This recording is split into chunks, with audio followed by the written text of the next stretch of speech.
Hello and welcome to the Freemasons podcast with your host, Right Worshipful Brother George Mudry. I'm up here Sunday morning giving you your Masonic sermon.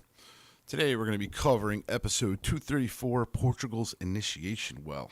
I can't really take credit for this. This was something that I had no idea about, actually. There's a podcast that I follow called Ancient Theorists Theorizing. They got some good stuff. If you ever get a chance, go over there and check them out. They got some good stuff. Particularly the Mystery of Lisa Lamb episode is pretty good. But definitely check them out. They're how you doing, Josh? They're a good episode and they're a good show. And I follow them on Instagram, and one of the guys who's part of that podcast actually went over to Portugal, and he posted something on his storyline for the alien theorist theorizing. About an initiatic well. I had never heard of this place before, but it's called the Initiation Well at Quinta de Regularia near Sinta, Portugal. Doing my best to do Portuguese. I apologize.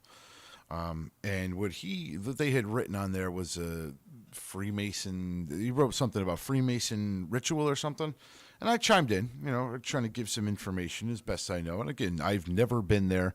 I didn't know much about it, but for me, this wasn't Masonic. But I figured, hey, from my end, let's dive into it. Let's see if something is Masonic, if it is potentially Masonic, and we'll come up with an idea on whether or not it is. But first, let me see if I have any housewarming or housekeeping stuff I need to do.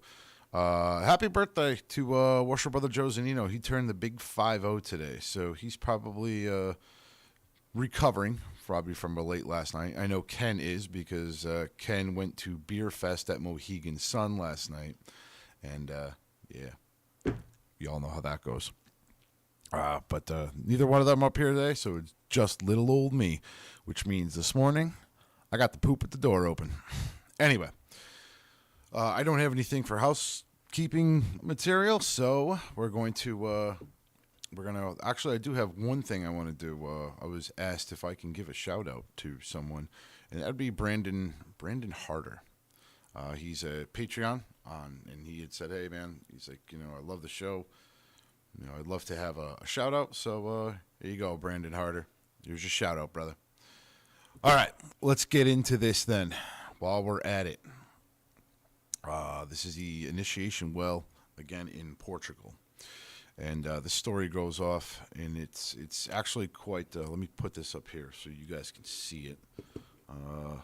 Starting to not need Ken anymore because I'm doing a hell of a job with seeing what the hell I'm putting up here. So I'm hoping that what I just did, put the image up there. Yeah, it did. Damn, I'm good. Getting good at this computer shit. But that's the well right there. It's the Initiation Well, and again, that's in Portugal. You can see it. It's got a flight of winding stairs, which I guess could be presented as Masonic. However, well, we'll get into it. Let's start here. This is an 88-foot deep well that is located on the land of Quinta de Regularia near the town of Sintra, Portugal. I feel like I'm freaking, what's his name in Inglourious Bastards, Brad Pitt, when he's trying, he's like, you speak Italian. He's like, arrivederci. That's how I sound like when I'm doing other languages and trying to say things. It's like, arrivederci, buongiorno.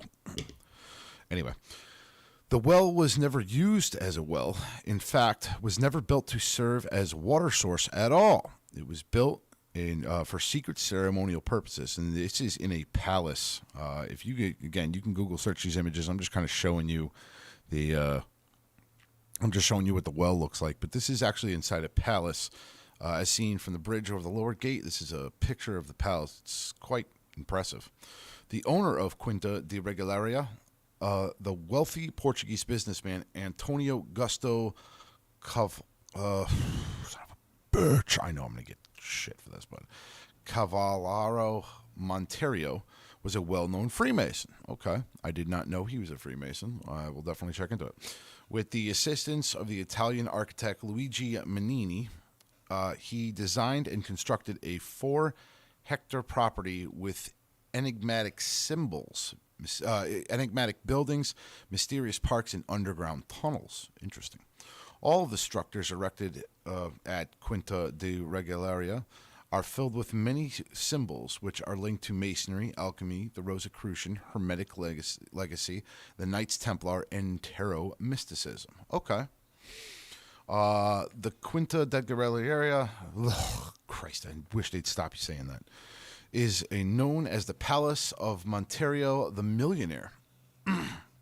Built in 1904, the pearl of the estate, without a doubt, is the palace. Yeah, I'm not going to look up an image here. You guys can look it up if you want. The grand residence has 5 floors and a Gothic facade with carved and decorated gargoyles and other Gothic ornaments. The construction was an impressive estate. The construction of the impressive estate lasted over 6 years. After the death of Monterio, the property was bought by Waldemar d'Ore. The family owned it until 1987. It was sold to a Japanese corporation. They kept the estate closed to the public for 10 years. In 1997, the local authorities purchased it, and after a restoration, 1988, it was opened to the public for visits. The estate's park also contained large garden and extensive and puzzling system of tunnels, which have numerous entrances constructed in different styles. Grottos as well as chapel can be seen. Also, the waterfall lake, Leadus Cave, which lies under the tower. The initiation well, in some ways, an entrance to the underground labyrinth too. It is connected to other entrances via secret and of the series of underground walkways. The initiation well has a striking spiral staircase supported by carved columns leading down to the bottom of the well. Its 9 landings. It is believed that the spacing of these landings, as well as the number of the steps in between, are linked to tarot mysticism and Masonic principles. Okay. I would love to know what the spacing is of the steps and how many steps. So, see, let me stop real quick here. The spacing of the steps might not necessarily be Masonic.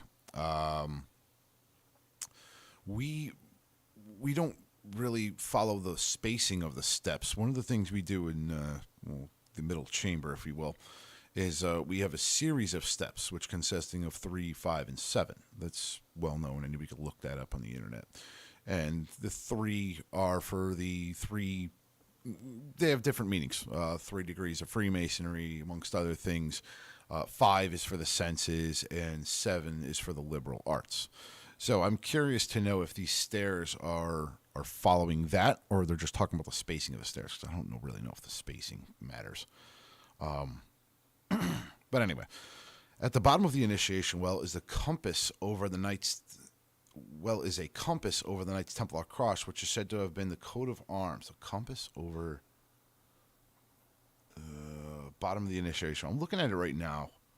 I'm going to see if I can bring this up. I'm going to bring it up over on this computer, see if I can bring it up. But the compassing doesn't look to me like it's Masonic, but let's check it out.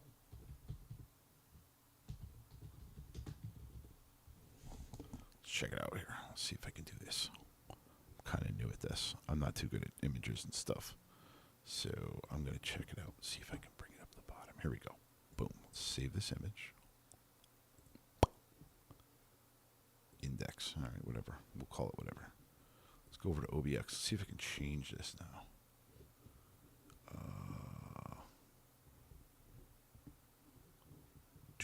Give me a second, folks. I'm just trying to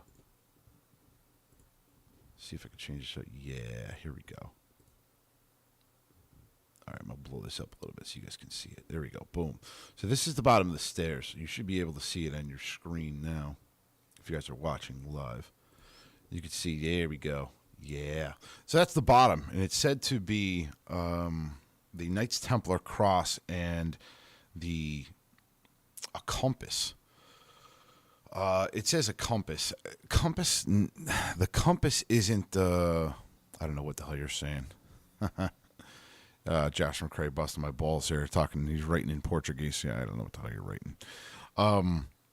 But it's the compass itself is not a Masonic symbol. The actual points of the compass are not really Masonic. I would say the compasses are Masonic, obviously, but we don't see. And the reason here's the reason being is because in a Masonic lodge we don't really follow one of the points of the compass. Our three major ones are the east, the west, and the south. So. Josh McCrae, I don't speak Portuguese, but Spanish isn't too hard. You're doing good. And I'm trying like hell, man. I'm not too good with foreign languages. I do my best though. So getting back to this compass, there's one point of the compass that we don't follow, which is the north. We typically don't. We consider that the dark side of the force, if you will, of Masonry. We don't follow the north, so. I can't really say that the compass is a symbol of Freemasonry. I mean, some Masons may disagree, but I don't believe it is. The Templar cross, I am seeing inside of this, the bottom of this thing, I'm seeing a cross. It doesn't look Templar to me. And again, I've shown my tattoo on my arm a million times. The Templar cross is basically... I know it's hard to see on my arm here, but I got it right here. It's 4 points of a triangle. The tips of the triangles all pointed in. So it's 4 triangles pointed inward. This one, to me, if you look at the light part of the initiation floor, I don't know. It looks more like a Knight of St. John. It's not St. John. Knight of Jesus Christ, which came after the Knights Templar. Were they, in a sense, Templars? Yes. They just changed their name so they would avoid persecution. But this is said to have been the coat of arms of Monterio, pointing at the association with Rosicrucianism. Rosicrucian, the Rosy Cross was a basic cross that how do I explain it? The Rosicrucian symbol or cross was a regular cross, just your normal Christian cross. It just had a rose in the middle. So I don't know. And again, the 9 small round landings separated by 15 steps. Yeah, see, they're separated by 15 steps. That's not very Masonic. Again, we talked about this. 3, 5, and 7. I don't even think that equals freaking 15. Again, I'm not doing math here, and I'm a jarhead. I eat crayons, so I don't know math. But it's separated by 15 steps. 15 is not a Masonic number. We all know that's 3, 5, 7. You can go with 33. You can go with 32. That's your basic Masonic numbers. 9 could even be considered a Masonic number. But 15, not really. As also evoke references to Dante's Divine Comedy. Excuse me. It may represent the 9 circles of hell, the 9 sections of purgatory, and the 9 skies of paradise. Okay, so let's talk about this one. Nowhere, anywhere in Freemasonry is the word hell discussed. Not in our ritual, not in any of the degrees. Hey, Josh, thanks for tuning in, man. Not in any of the degrees is hell ever referenced in Masonic ritual whatsoever. Masonic lore, anything. Hell's never brought up. Not even the devil or anything else like that. So anybody who says that Freemasonry is Luciferian or devil worship or anything, find it. Find it in our ritual. I can tell you right now, you can go on even the Duncan's Monitor, which isn't really used by mainstream Masonry. We have every Grand Lodge has its own ritual and everything, but it pretty much is the Duncan's ritual monitor.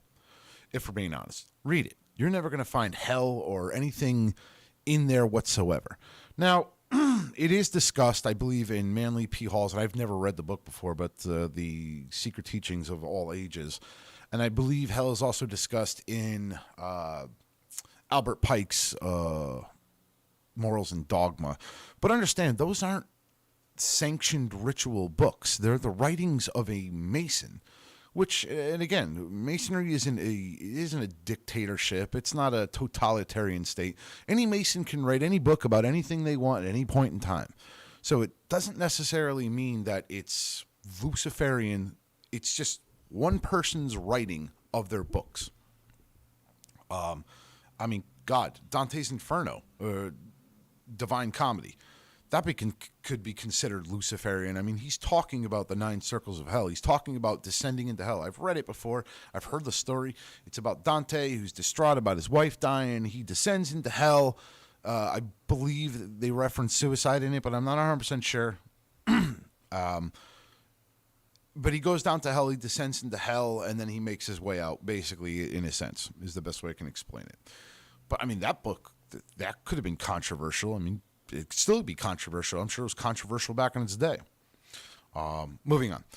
The initiation well looks like an inverted tower, and depending on the direction the adept chooses to walk, it represents a journey into the depths of Mother Earth or the rise up into the light.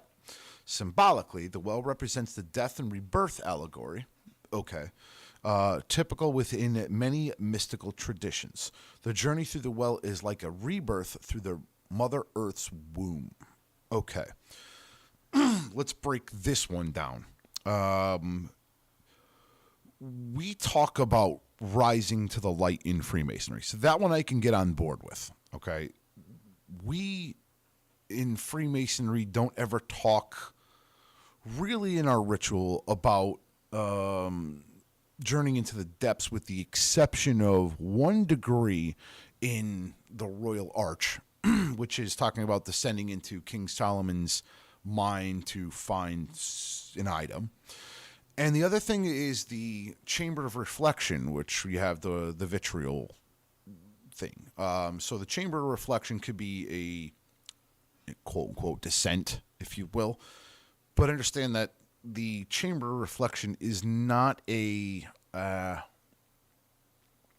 not a sanctioned thing. Not every lodge has it.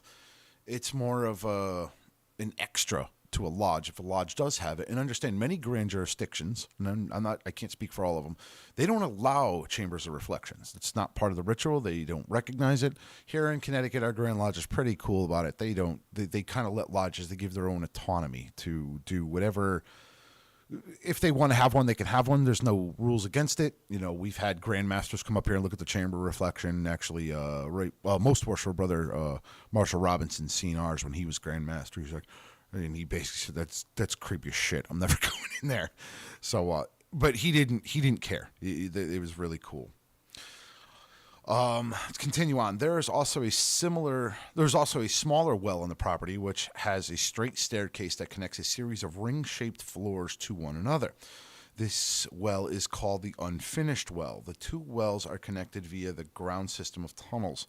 A structure similar to these wells can be found in the Pozzo di Patrocinio in Italy. Okay, all right.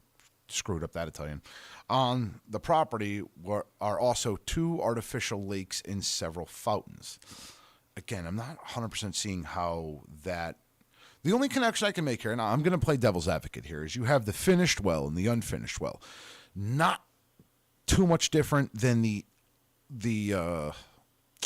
rough and smooth ashlar. That's the only comparison I can make on these things. Masonry really doesn't mess with wells. We don't have anything to do with wells or holes or anything like that, with the exception of one hole you'll find out about in the 3rd degree. But it's got nothing to do with this. In regards to wells, we don't really follow wells too often. Let's see here. There are no written records of how the wells were used and what precisely went on there, but it is obvious that great energy was put into their construction and planning. However, not knowing the answer allows us to enjoy the mysteries of these unique structures. And again, that's kind of the problem with this, is that everything is very, I guess you could say, vague. Trying to see here if I can get here to... Why can't I get to this? Okay, here we go. Everything is vague in a lot of these places. That's why they're a mystery. I'm going to go to another one here, another article here so I could read it. But this is the problem, is there's no real definitive answer to this thing. And I'm just kind of looking at pictures here. I'm kind of just digging through pictures here, trying to see what is Masonic. And I'm having a hard time trying to find it. It's a subterranean tower that sinks 27 meters into the earth, made essential by a monumental spiral staircase. Okay, so the spiral staircase, let's talk about that. I can get on board with the spiral staircase, talking about, if you want to compare it to King Solomon's temple. You know, in our ritual, we talk about how you ascend up a flight of winding stairs. Therein lies the problem, is that with this particular well, you're descending. Again, whether you're coming from the bottom or the top, it could be perceived. But we don't talk about descending into anything in Freemasonry. We talk about the ascent up a flight of winding stairs. So a well is a descent. If they called it the initiatic staircase or the initiation staircase or something like that, I could get it, and I understand. I don't know if that's what this guy named it, was the well, or if that was just something that was picked up later. But we talk about the ascent. And I'm also trying to find some of these images. They're talking about that there's Masonic symbolism and all that stuff. See, if I were a betting man, I'm wondering when this was actually, and actually I'm going to go to Wikipedia now here, and I'm going to check this thing out. Because I'm curious when it was the initiation wells. Here we go. Boom. I'm trying to figure out when this was actually construction. Let's see here. The initiation wells. Yeah, this is all talking about, like, here we go. Let's get a date on this real quick. That's what I'm up to right here. And I think I said a date before, but I'm going to, 1890. Oh, it was sold in 1892. The family member was, when it was sold in 18... Monterio was eager to build a bewildering palace. He could collect symbols that reflected his interest in ideologies. Okay. In addition to the other features... Let's see here. The construction of the current estate commenced in 1904, and much of it was complete in 1910. Okay, so Freemasonry was in its full swing at this point, because we were from the 1700s. So I could see that if it would make sense that if this guy was a Freemason, let's actually look him up, see if he's a Freemason or not. His name is Antonio Augusto Cavallaro Monteiro. He was born 1848 and he died in 1920. He was a Brazilian Portuguese businessman, and it says he's a Freemason. So yeah, this guy was a Freemason for fact. Let's look into his history here if we could find out when he was a Freemason. But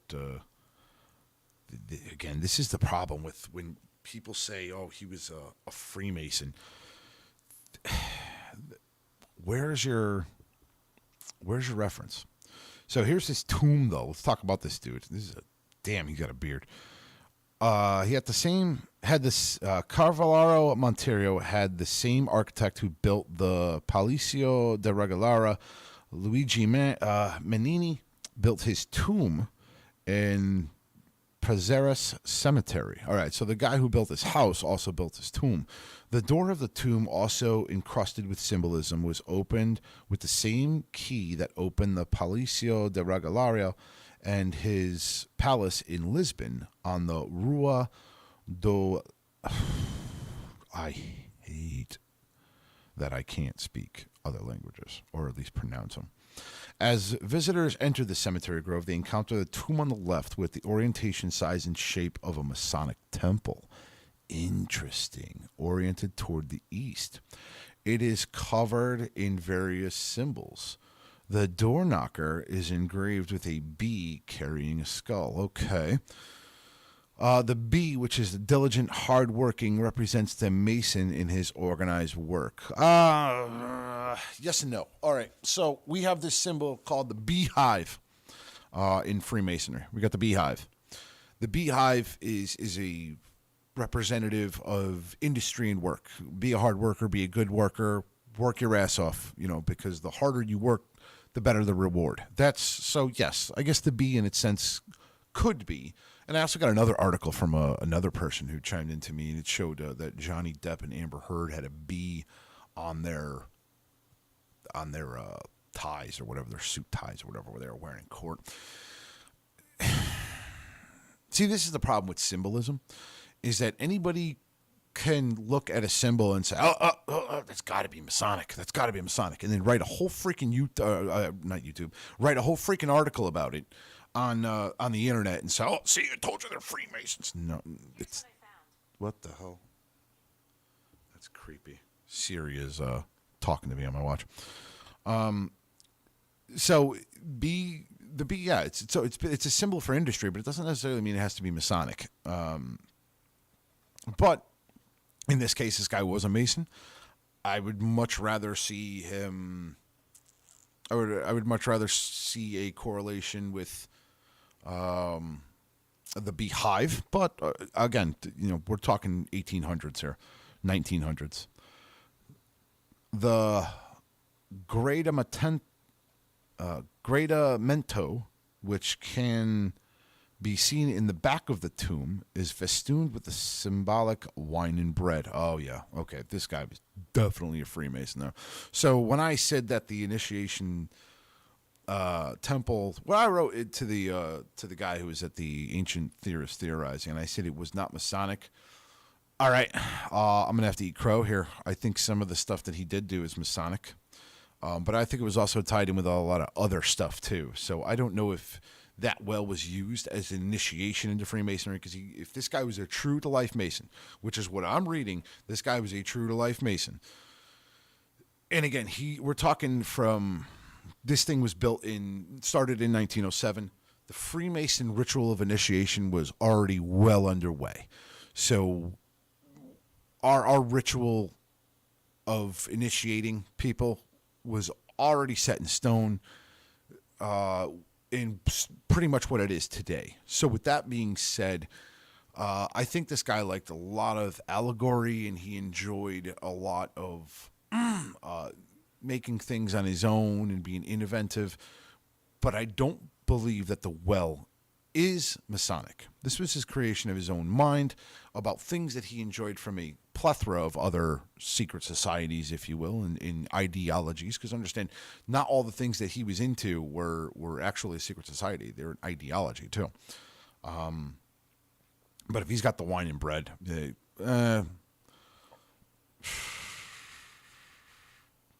all right. So it's festooned with the symbolic wine and bread. Wine and bread is actually more synonymous with Christianity than it is with Masonry. Corn, wine, and oil would be more so of Freemasonry. Corn, wine, and oil represents plenty, health, and peace, and it's the wages of a Mason. The wine and bread, it's a little bit of an allusion to the 14th theory of Scottish Rite. However, it's only specific to that one degree, and not so much Freemasonry as a whole. And it doesn't say anything about this guy being a Scottish Rite Mason, which at this point, Scottish Rite Masonry was already in the works.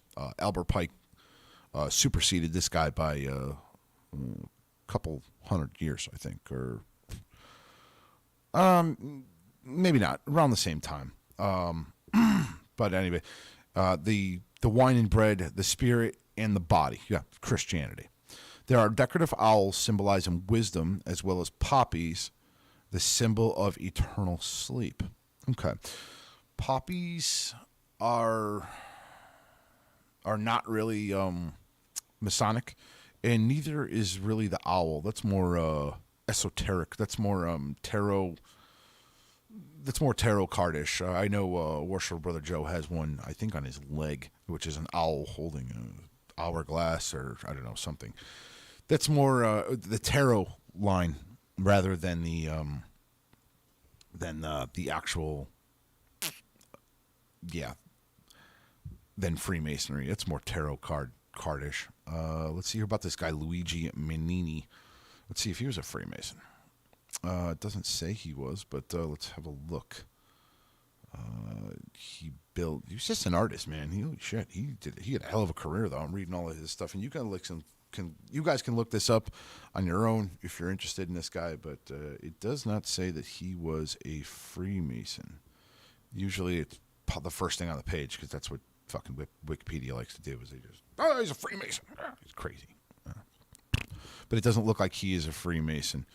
Let's go back to this. I'm going to look at some images here on this initiation well. Let's look at some images, see what we can find here. So this is all the initiation well. This computer. Okay, I'm going to shut off the sound on it. All right, here we go.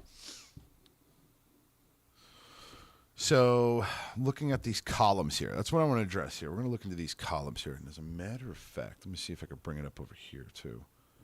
So I'm going to see if I can bring up an image of these columns. I'm actually going to get a good picture right here.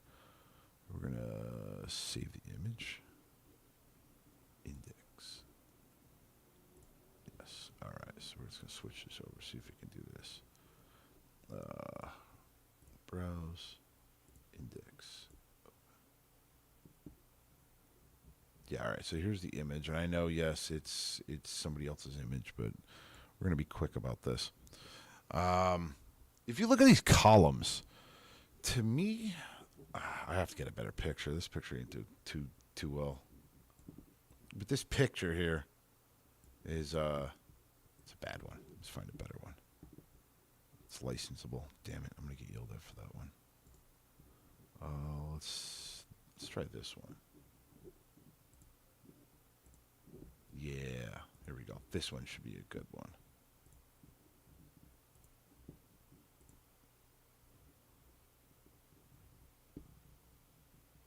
So I'm going to focus in on this column over here on the left.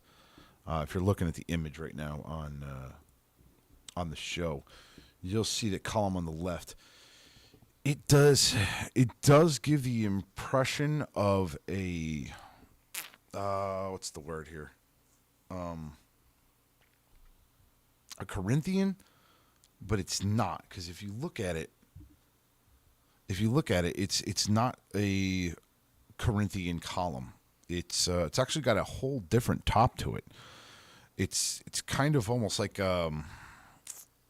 oh God, I can't even, like a boxy type thing. Which if you're going into Freemasonry, and we're diving into this and we're talking about columns and stuff, which were brought up in the article, you one of the three, you got the 3 or 4 columns that Freemasonry has are the Doric, Ionic, and the Corinthian, and then there's the composite, which is another one. Those are really the columns that you would see in Freemasonry, and we realistically, the only 2 columns we have are 2. 2 being the 2 columns that were outside of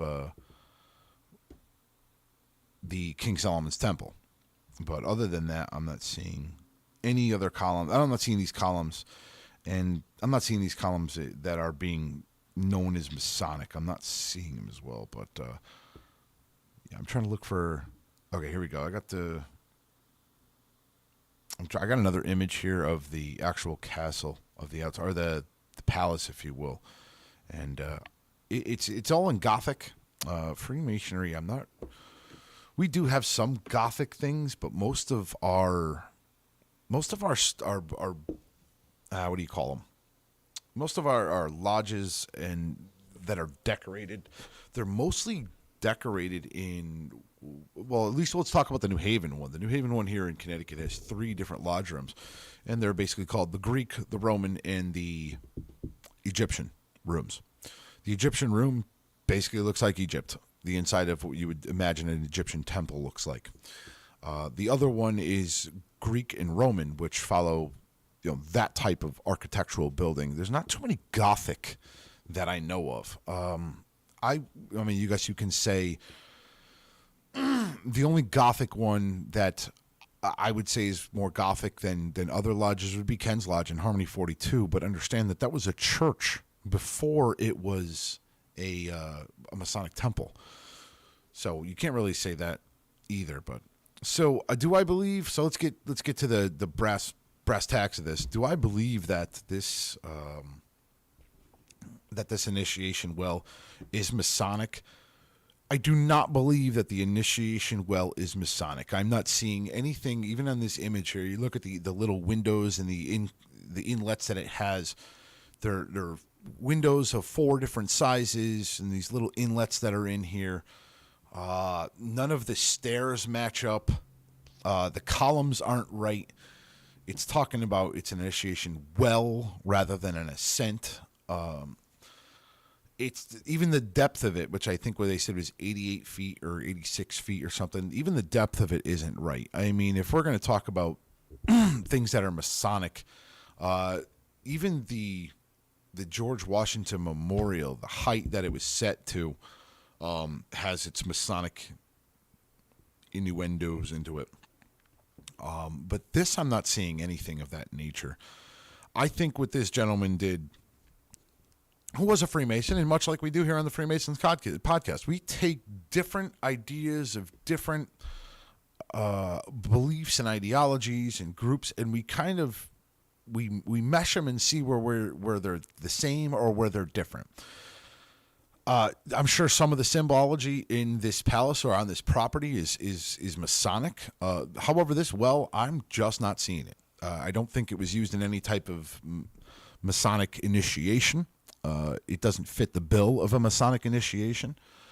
It's more esoteric. It's kind of a place where if let's put it this way, if I had the money, let's say I own this place, it would be a cool thing to take my brothers and be like, hey man, look what I made. I made a freaking well.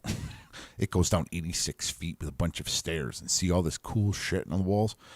That's what I think it would be. And